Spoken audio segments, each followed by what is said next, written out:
Hi, I'm Nellie, and I'm going to talk today about some valuable life skills. Uh, the author Ellen Galinsky, author of Mind in the Making, says that there are 7 invaluable life skills to thriving in it that are necessary for thriving and adapting to a changing world that we're living in. And these skills are focus and self control, not an easy one, taking on challenges, being participating in self-directed, engaged learning, and making connections. And I think that as college students, that are most of us working full time, we are pretty well covered on the first 6. But making connections is what I want to address. And the reason I chose this topic is because I'm a little bit older than most of the students. And I I thought of it, and so then I researched it, and it turned out there was some evidence to back me up here.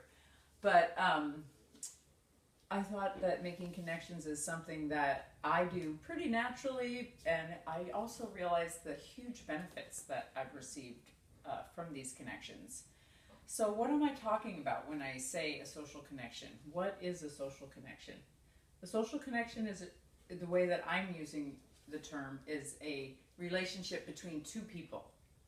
It's not a relationship that you have with your community, your Facebook community, or a group of people like LinkedIn or something. Those are invaluable tools for networking.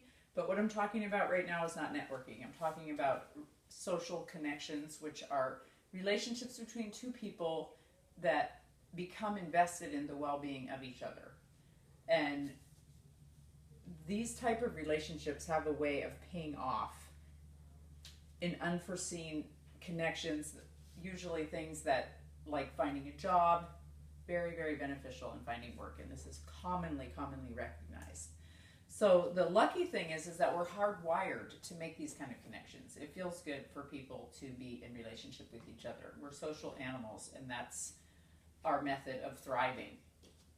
The challenge is that we're also a little bit hardwired against diversity. We're hardwired to feel more comfortable with people who are similar to us. And those people are going to give us access to similar people. So I have a little way of drawing this situation out. So say you have a circle of friends and all your friends are in this circle. Most of the people I'm representing, these lines are representing the other people that they know that you don't know. So you know the people in this circle, but you don't know the people that they know. But if they're all in the same circle, it's going to turn out that a lot of the people that are connected to them are people you know. Or they're at least going to know the same things. But there's no reason why you can't have more than one circle. So this could be like Seattle Central, all the people in there. This could be a place that you volunteer over here, like maybe Children's Hospital. Maybe you don't know if you want to do any type of work in Children's Hospital, but you can always volunteer.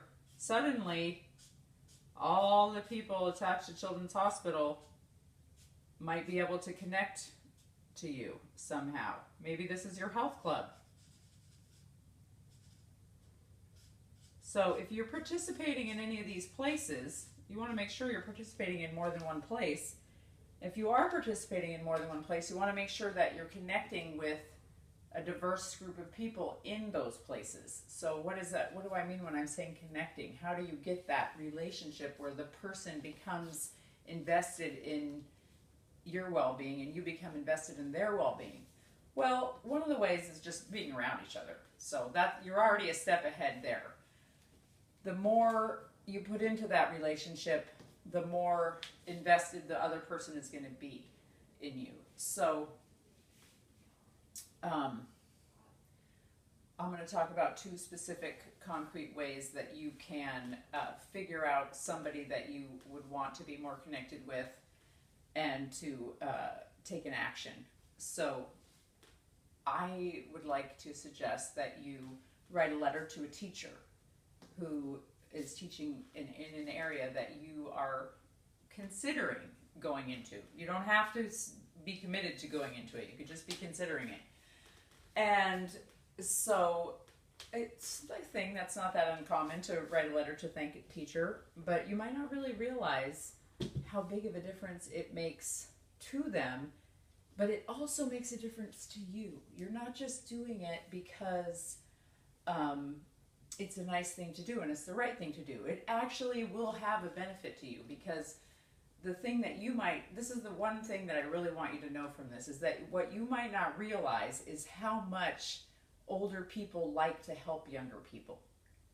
But they want to help younger people who they see are trying and who they see are appreciative and who they have personal connection with. So if you write a letter to your teacher and you tell them what your career path is, your hopeful, probable one that you're on now, doesn't matter if it changes, and you thank them for encouraging you along the way. It could be the subject matter. It could be the way that they made you feel. Thank them for the way that they made you feel.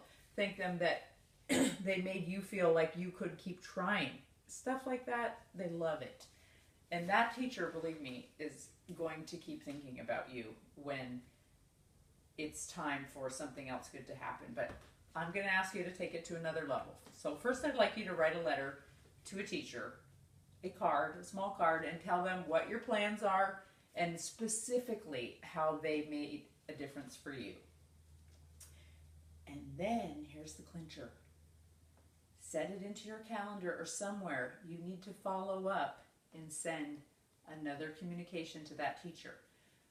Now, I thought about this for a while, and I thought about you sending a personal card, a real card, and I think it's better for you to send an email, because then your contact information will be contained in their email. So they'll be able to, when they think of an opportunity for you, they'll be able to find you.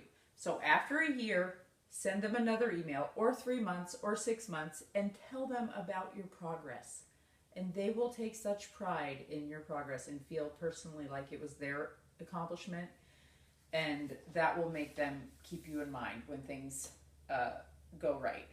And then the last step that I have is very simple, is to make a card and give people your business, your contact information as a starting point to a relationship that you think might go somewhere. Maybe it will, maybe it won't, but don't just count on it your cell phone.